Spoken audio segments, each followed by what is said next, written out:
But if you started out as a weirdo who was pure about the music and didn't want to sell out, you write really cleverly about the moment you hit the big time, really, watching Smells Like Teen Spirit on MTV. Yeah. It's funny, I do talk about it in the book. So when you're young and you start playing music, you're just in love with the sound, and you're in love with the puzzle and the mystery and how to do it and learning to do it yourself, right? You're listening to top 40 radio. You're listening to these huge bands that have sold millions of records. And, you know, then as I became like a punk rock kid, you know, the punk rock underground was kind of like ethically suffocating. You know, you were conditioned to reject any sort of commerciality or conformity, any sort of like top 40 radio, things like that. So then when your band becomes popular, like, what do you do? Like, how do you reconcile those two things? Or how do you justify that, you know? Because most musicians feel some sort of guilt. Like you said, you use the word sellout. Like, what happens when the songs that you've written are loved by everyone? I mean, do you run away from it because everyone loves it? Now you're a top 40 band and you've sold millions of records. How do you deal with that? A lot of people feel this sense of guilt or shame. Like, oh no, I'm too popular. Or, oh no, we've sold too many records. I didn't want the world to know about this little secret. And it's difficult. I mean, it's one of the things that really affected Nirvana. None of us ever thought that we were going to be this gigantic band. We were perfectly comfortable in our little corner of the underground, doing it the way we'd always done it. But unfortunately, Kurt's songs were so good that millions and millions of people connected to it. And so you could either see it as a blessing or a celebration, or you could see it as some sort of curse. And there's this weird guilt and shame in that, which I think is really dangerous. I think it's dangerous because when you were young on your bedroom floor, there was no guilt then. When you're learning to play an instrument or learning to write songs, there's no guilt then.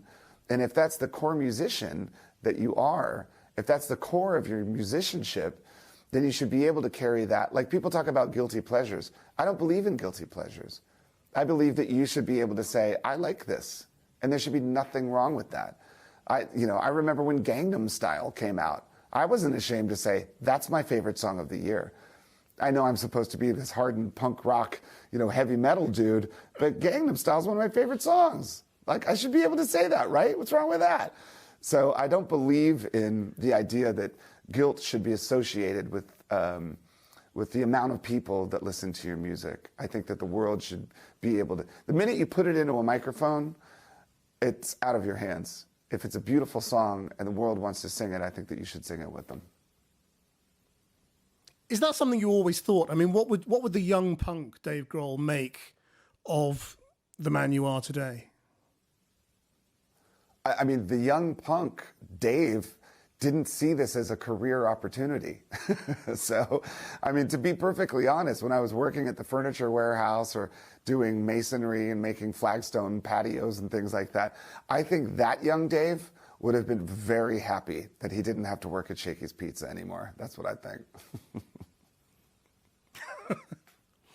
You write very starkly about the death of Kurt and the effect on you. And the effect on you seemed to be, I mean, surprisingly, I suppose, to throw yourself into being the front man, the very thing that he had really struggled with.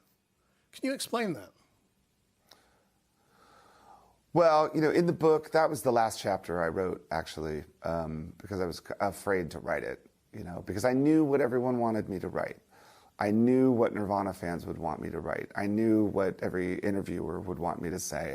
I just knew it. And I thought, I'm going to kind of like detour around that and just talk about the emotional impact or relevance of losing someone, the process of loss, mourning, grief, like to get deeper into that, and to the idea that there's some people in life that you kind of emotionally prepare yourself to lose, almost like a self-defense mechanism where you you kind of build these walls around yourself to feel the pain a bit less when you lose them. But it never works, you know. It doesn't. It's not like some sort of vaccine that will make you immune to pain. It doesn't work that way. So, you know, it was difficult to go back and reflect on everything that had happened, but it felt good to be able to put it on paper because I was working through these things as I was writing them, you know. That I've talked to people close to me about these moments in my life, but not really too much, not deeply in public. So it felt good to put it on paper. But, you know, when I was in Nirvana, I was the drummer. And I don't even think you could see my face. I had so much hair as I was pounding the drums. Like, you know, I was practically anonymous in that band. I could almost walk through the front door of a gig and not be recognized. So my experience was so much different than someone like Kurt's, you know, because Kurt had to bear the weight and responsibility of being the face of the band. And when your band becomes successful and popular, as quickly as it happened to Nirvana, that's a really difficult path to navigate. And there's no specific skills or skill set or tools to deal with something like that. You have to really kind of hold on and hope that you make it through. So after Nirvana, you know, I learned a lot of things being in Nirvana. I learned a lot of what to do and what not to do. And I think I apply those things to the Foo Fighters now. So my experience of being a front man, being the lead singer of a band is much, much different than I think Kurt's was in Nirvana. Yeah.